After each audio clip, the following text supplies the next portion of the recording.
Okay, open Gemini AI, upload files, and add stock, and add jersey, and copy prompt, paste the prompt, and generate.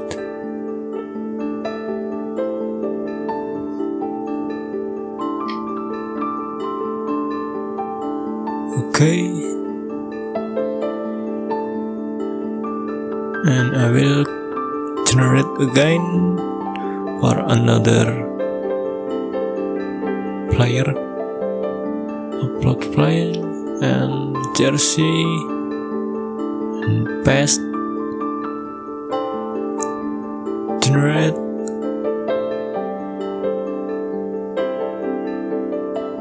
Okay, looks good. Consistent result.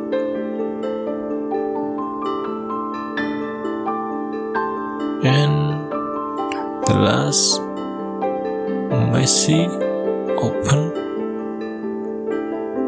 upload file, and jersey, open, and paste,